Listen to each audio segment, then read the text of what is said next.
नमस्ते साथियों, आइए स्पीसीस वॉरियर्स में स्वागत करते हैं।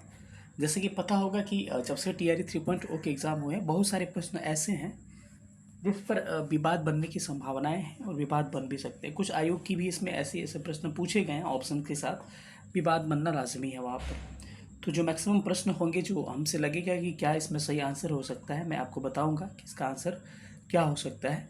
ठीक है, लेकिन जहाँ पर आपको ऐसा मेरे को लगेगा कि यहाँ पर कोई आंसर निकल के सामने आ ही नहीं रहा है, मैं जहाँ पे साक्ष्य दिखाने की ज़रूरत है मैं दिखाऊंगा भी आपको, और मैं बताऊंगा श्योर कि यहाँ पे आंसर यही होगा, आयोग ये भी लेगा।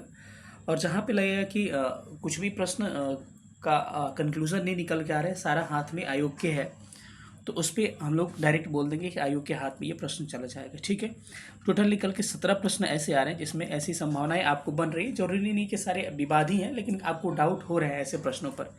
पहला प्रश्न, आपको जो भी लोग नए होंगे चैनल पर, चैनल को सब्सक्राइब करेगा, पुराने लोग अधिक से अधिक वीडियो को शेयर करिए। कह रहे हैं कि झारखंड का घाटशिला किस खनिज के लिए प्रसिद्ध है? तो कई लोग अभ्रक पे इस पर टिक लगा के अभ्रक पर डिबेट करते हैं, लेकिन बिल्कुल नहीं। अभ्रक जो है कोडरमा फेमस है उसके लिए। मैंने भी कई आंसर जो आपको मिस्टेक वहाँ से बताया है, गलती, मैं एक्सेप्ट करूँगा कि इसको आंसर मैंने गलत बताया, वहाँ पे करेक्ट जाके पिन करके मैं करेक्ट करवा दूंगा। तो लगातार पिन बॉक्स आप लोग चेक करते रहिएगा। ठीक है, तो घाटशिला जो है आपको किसके लिए? तांबे के लिए प्रसिद्ध है। ठीक है, आप लोग गूगल कर लीजिएगा, कंफर्म मिल जाएगा कि झारखंड का जो घाटशिला है वो तांबे के लिए प्रसिद्ध है, और इसका आंसर एकदम करेक्ट सी ही होगा, तांबा इसका करेक्ट आंसर हो जाएगा। आगे कुछ प्रश्नों पर देखते हैं कि क्या इसका आंसर हो सकता है। एक प्रश्न और है जिस पर लोग विवाद कर रहे हैं कि सुभाष चंद्र बोस किस वर्ष भारतीय राष्ट्रीय कांग्रेस के अध्यक्ष बनते हैं? तो कई लोग कहते हैं कि सबसे पहले तो 1938 में हरिपुरा में बनते हैं। हरिपुरा कहाँ पर है? गुजरात में, मैंने पढ़ाया भी था। और दूसरा 1939 में त्रिपुरी में बनते हैं, जो मध्य प्रदेश में स्थित है। तो कई लोग कहते हैं कि सेकेंड वाले में उन्होंने त्यागपत्र दे दिया था, लेकिन अध्यक्ष बन चुके थे उन्होंने हराकर पटाभी सीतारामैया को। तो इसका जो आंसर होगा मेरे ख्याल से ए और बी दोनों होगा, और आयोग जाएगा आपको डी के साथ। जहाँ तक कि मुझे लग रहा है कि आयोग डी के साथ ही जाएगा, और इसका करेक्ट आंसर डी ही होना चाहिए भी। ठीक है, अब मैं एक आगे दिखाऊंगा आपको कि ये प्रश्न जो है लिख रहा है कि निम्न में शरीर का कौन सा अंग शरीर के संतुलन नियंत्रित करता है? तो इसका मैं साक्ष्य सबसे पहले दिखाना चाहूँगा, उसके बाद मैं बताऊँगा इसका आंसर क्या होगा। ठीक है, साक्ष्य में सबसे पहले मैं ये दिखाना चाहूँगा कि देखिए शरीर का, यहाँ पर सर्च किया, शरीर का कौन सा अंग शरीर को संतुलित करता है। ठीक है, अंग संतुलन को नियंत्रित करता है, तो आंसर क्या है? सेरिबेलम आया है, सेरिबेलम निकल के सामने आया है। लेकिन अगर आगे फिर से आप इसको सर्च करते हैं तो देखिए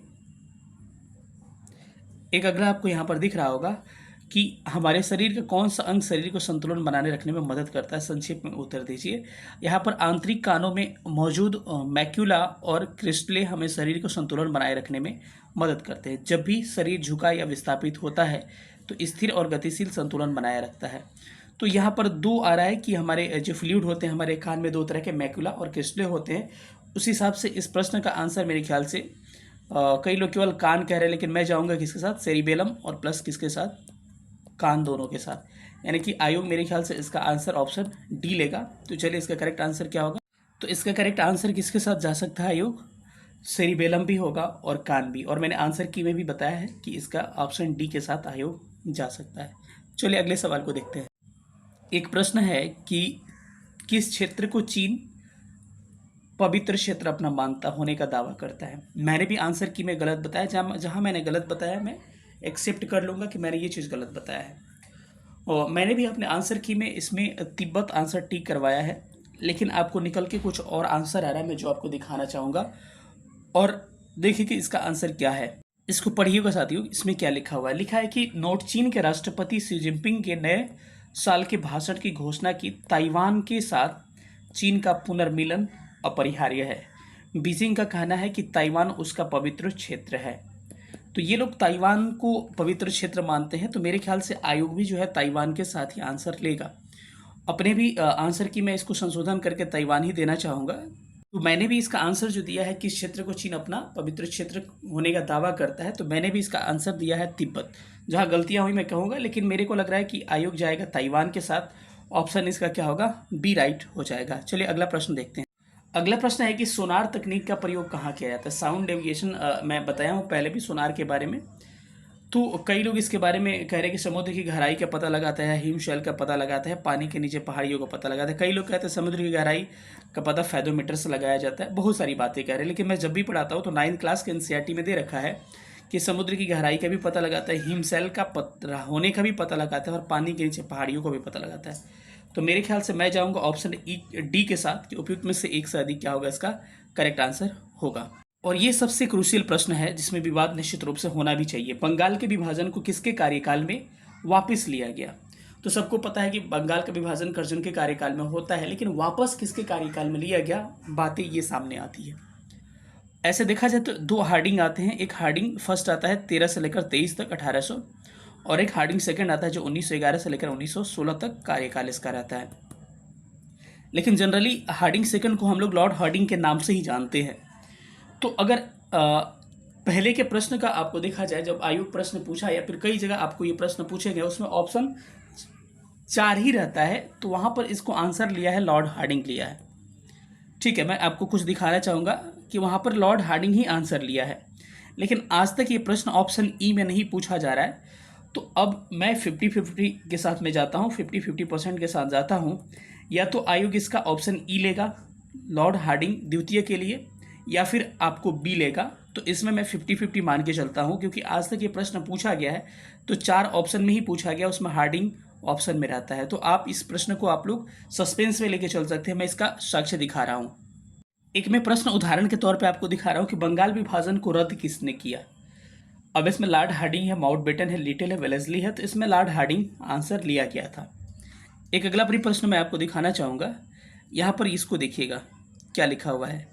गूगल भी करिएगा तो डायरेक्ट यही निकल के आता है आपको सामने कि इन 1911 में लॉर्ड हार्डिंग, कभी हार्डिंग द्वितीय यहाँ पर नहीं लिख रहा है, script the partition of Bengal because there were riots and violence spread all around against the partitions. तो अब इसमें क्या दे रहा है, लॉर्ड हार्डिंग इसमें भी दे रहा है। ठीक है, 1911 में, यहाँ पर हार्डिंग द्वितीय कहीं नहीं दे रहा है। तो आप 50-50% केस में जा सकते हैं कि 50% आपको ई लेने की संभावनाएं भी है। हो सकता है कि पहली बार में लॉर्ड हार्डिंग दे और कुछ लोग इसको चैलेंज करें कि लॉर्ड हार्डिंग द्वितीय था, तो हो सकता है कि दूसरी बार में आयोग पहली बार में अगर हार्डिंग के साथ जाता है तो दूसरी बार में ई के साथ भी चला जाए। तो इस प्रश्न को मैं श्योर नहीं करूँगा, 50-50% के केस में कुछ भी हो सकता है। मैंने इसका प्रूफ भी दिखा दिया, बस ऐसे लोग बोल रहे हैं, लेकिन मैं प्रूफ के साथ इन प्रश्नों पर बात करता हूँ। तो चलिए इसका आंसर मैं बता दिया। तो इसमें कुछ मैं श्योरिटी नहीं करता हूँ, यहाँ पर मैं 50-50% लेके चल सकता हूँ। या तो ऑप्शन हार्डिंग ले लेगा लॉर्ड हार्डिंग, या फिर ऑप्शन ई ले सकता है। दोनों में कुछ भी हो सकता है। जो दोनों लोग लगाए हैं 50-50 मान के चलिए, वो किस्मत पे डिपेंड करता है किसके फेवर में जाता है। कुछ प्रश्न ऐसे आयोग ने पूछा है। चलिए अगले प्रश्न को हम लोग देखते हैं कि अगला प्रश्न क्या है आपका। एक प्रश्न और दिख रहा होगा साथियों। प्रश्न कह रहा है कि निम्न में से बिहार में सबसे पुरानी नदी घाटी परियोजना कौन सी है। तो ऐसे जनरली बुक में दिया जाता है कि बिहार की सबसे पुरानी नदी घाटी परियोजना 1875 में बनी, लेकिन एससीईआरटी किताब में पढ़ेगा तो 1874 दिया गया है, सोन। ठीक है, तो दामोदर इसमें कहीं नहीं होगा, आपको मैं दिखा दे रहा हूँ। ठीक है, जहाँ साथियों विवाद करने का कोई सवाल ही नहीं है, वहाँ पर फालतू विवाद करने से कोई फायदा नहीं कि आप दामोदर के साथ लड़ रहे हो, ऐसा कुछ होने वाला नहीं है। लेकिन सोन नदी घाटी परियोजना बिहार के सबसे प्राचीन परियोजनाओं के साथ यहाँ की पहली परियोजना है। ब्रिटिश सरकार सिंचाई में वृद्धि करने हेतु अत्यधिक फसल के उत्पादन की दृष्टि से इस परियोजना का विकास 1874 में किया था। इसमें डेहरी ऑन सोन के पूर्व और पश्चिमी दिशाओं में नहरें निकाली गई। मैंने पढ़ाया भी था आपको बिहार स्पेशल में। 130 किलोमीटर के दूर इसकी कुल लंबाई है। तो ये जो है पहली शहर कौन सी हो जाएगी, सोन ही इसका करेक्ट आंसर होने वाला है। इस प्रश्न पे अगर विवाद करें तो फालतू का विवाद होगा। इसका आंसर क्या होगा, सोन नदी घाटी परियोजना, ऑप्शन इसका बी ही करेक्ट आंसर होने वाला है। एक अगला प्रश्न है कि पर्वतीय क्षेत्रों में पक्षियों के अधिकाधिक प्रजातियां जो है किस जंगल में निवास करती है। तो इसका झाड़ियों के जंगल ही इसका ऑप्शन बी करेक्ट होगा। इसमें कोई विवाद की बात नहीं है। फिर अगला एक प्रश्न है कि किन देशों की अंतरिक्ष एजेंसियों ने निजी कंपनियों को अंतर्राष्ट्रीय अंतरिक्ष स्टेशन के दौरान आयोजित करने की अनुमति दी है। तो इसका आंसर होगा आपका तुर्की, स्वीडन, इटली ही क्या होगा इसका करेक्ट आंसर। ऑप्शन ए ही इसका होगा। 100% मैं बोल रहा हूँ आपको, ठीक है, कि ऑप्शन इसका तुर्की, स्वीडन। जिन्होंने सही मारा है इसको कैलकुलेट कर लीजिएगा अपने फेवर में, जिन्होंने गलती मारा है काट लीजिएगा। देखिए सत्य को एक्सेप्ट करना पड़ेगा मेरे भाई, ठीक है। एक अगला प्रश्न आपको दिख रहा होगा कि कहा है कांग्रेस सोशलिस्ट पार्टी की स्थापना किस वर्ष की गई थी। इस प्रश्न का मैंने भी आंसर गलत बताया था जब बता रहा था, तो मैंने इसका आंसर ई बताया था, ठीक है, लेकिन मैं एक्सेप्ट करता हूँ जहाँ पे गलती हुई, ई इसका आंसर नहीं होगा। अब बताइए, लोग कहते हैं पेपर आसान है कि हम लोग पढ़ाते हैं तो हमने गलती कर दी कि इसका आंसर ई दिया, मैंने अक्टूबर बताया था, लेकिन मैं इसको संशोधन करता हूँ और वहाँ पे मैं जाकर पिन कर दूंगा कि इसका आंसर चेंज हो रहा है और इसका आंसर होगा 17 मई 1934। तो जो लोग 17 मई लगाए होंगे, 17 मई 1934 क्या होगा, उनका करेक्ट आंसर हो जाएगा। इसका मैं साक्ष्य भी दिखा देता हूँ कि जिन्होंने ऑप्शन ए लगाया होगा, करेक्ट आंसर इसका होने वाला है। यहाँ पर आप देख सकते हैं कि 17 मई 1934 को पटना में एक बैठक बुलाई गई जिसमें बिहार सोशलिस्ट पार्टी की स्थापना की जाती है, जिसमें बिहार कांग्रेस सोशलिस्ट पार्टी की स्थापना, गांधीवादी विचारधारा, तो सोशलिस्ट पार्टी या फिर कांग्रेस सोशलिस्ट पार्टी की स्थापना आपको मिनिमम मसानो, बिहार सोशलिस्ट पार्टी नहीं होगा, कांग्रेस सोशलिस्ट पार्टी होगा। बिहार सोशलिस्ट पार्टी तो 1931 में गठित की गई थी। तो इसका आंसर क्या होने वाला है? नहीं साथियों, जो मैंने बताया था आंसर करेक्ट था, इसका आंसर ई ही सही होगा। ठीक है, अभी मैंने फिर से रीचेक किया कि इसका निकल के सामने क्या आएगा आंसर। ये तो बिहार के बारे में बात किया जाता है कि 1931 के बाद से फिर औपचारिक बिहार सोशलिस्ट पार्टी 1931 में गठित की जाती है 17 मई को, फिर उसके औपचारिक उद्घाटन किया जाता है। लेकिन 22-23 अक्टूबर 1934 को बॉम्बे में आयोजित इस सम्मेलन में उन्होंने एक नई Akhil Bharatiya party Congress socialist party का गठन किया। नारायण पार्टी के सचिव बने और मीनू मसानी इसके सचिव और कांग्रेस के झंडों का मानचित्र इसका करेक्ट किया गया। और अभी मैं आपको एक और दिखाना चाहूँगा प्रूफ। तो जो मैंने आंसर बताया था साथियों सही था। देखिए 22-23 अक्टूबर, क्योंकि मैंने एक बार सर्च किया था, मुझे याद था, बॉम्बे में आयोजित इस सम्मेलन में उन्होंने एक नई Akhil Bharatiya party Congress socialist party का गठन किया। तो 22-23 अक्टूबर 1934, यानी कि इसका आंसर जो होगा अक्टूबर 1934 होगा। इसके साथ ही ऑप्शन ई ही करेक्ट होगा। ठीक है, माफ़ी चाहते हैं हम इसके लिए, जो आंसर दिया गया उसमें करेक्ट दिया गया है। तो फिर से मैं एक बार इसको संशोधन करने की कोशिश करता हूँ। ऑप्शन ए नहीं होगा, इसका क्या होगा, ऑप्शन ई ही करेक्ट होगा। Option E is right answer. इसमें से कोई नहीं करेक्ट आंसर होगा, क्योंकि 22-23 अक्टूबर 1934 में इसकी स्थापना की गई थी और अक्टूबर महीना किसी में है नहीं, इसीलिए कोई ऑप्शन करेक्ट नहीं होगा। इसका ऑप्शन ई क्या होगा, राइट ऑप्शन हो जाएगा। एक अगला प्रश्न दिख रहा होगा कि उल्टे एवं सीधे दोनों प्रकार के पारिस्थितिक पिरामिड किस में पाए जाते हैं। इसका भी मेरे पास आंसर पड़ा हुआ है, इसे आपको मैं दिखा देता हूँ। इसका करेक्ट आंसर क्या होगा प्रूफ के साथ। देखिए साथियों, यहाँ पर क्या लिखा हुआ है, लिखा है कि कौन सा पिरामिड सीधा और उल्टा दोनों होता है। तो बायोमास पिरामिड इसका करेक्ट आंसर। जीवभार पिरामिड सीधा और उल्टा दोनों प्रकार का होता है। कई लोग संख्या पिरामिड को आंसर बता रहे हैं, लेकिन मैं आपको दिखा रहा हूँ कि क्यों संख्या पिरामिड इसका आंसर नहीं होगा। देखिएगा कि जो दो ऑप्शन दिए गए, दोनों ऑप्शन का डिटेल में भी बता दे रहा हूँ कि लिखा है कि संख्याओं का पिरामिड। कई लोग कह रहे हैं कि ऑप्शन डी होगा, संख्याओं का पिरामिड पूरी तरह से उल्टा होता है, ये ऑप्शन कभी नहीं होगा। और ऊर्जा पिरामिड क्या होता है, हमेशा सीधा होता है। इसीलिए जीव पिरामिड क्या होगा, जीव भार पिरामिड आपको क्या होगा, उल्टा और सीधा दोनों होगा। इसीलिए मैं कह रहा हूँ कि साक्ष्य के साथ में बात करता हूँ। तो इसका भी मैंने डिटेल बता दिया था कि ऊर्जा पिरामिड सीधा, संख्या पिरामिड उल्टा, और जीव भार पिरामिड क्या होता है, उल्टा और सीधा दोनों। ऑप्शन इसका बी। जिन्होंने बी लगाया है जीव भार पिरामिड, 100% एक क्वेश्चन अपना ऐड कर लीजिए, इसमें कहीं भी आंसर चेंज होने वाला नहीं है। कई लोग इस पर भी विवाद कर रहे हैं कि निम्न में से कौन सा नवीकरणीय ऊर्जा का स्रोत है। देखिए मेरे भाई, पेट्रोलियम एकदम नहीं है। अब ये परंपरागत है, पेट्रोलियम तो कभी होने का होगा नहीं, कोयला कभी नहीं होगा। एक ऑप्शन बच रहा है नाभिकीय, न्यूक्लियर एनर्जी को लोग कह रहे हैं कि क्या है, नवीकरणीय ऊर्जा का स्रोत है। जब डिटेल में पढ़िएगा, आपने डिटेल में पढ़ा नहीं होगा, जब भी मैं पीसीएस लेता हूँ ऑनलाइन बैच, तो उस समय एक एनर्जी निकल के सामने आती है जिसमें जो ये क्या है, ये गैर परंपरागत है लेकिन नवीकरणीय नहीं है। कहा जाता है कि न्यूक्लियर एनर्जी के समाप्त होने की संभावनाएं हैं।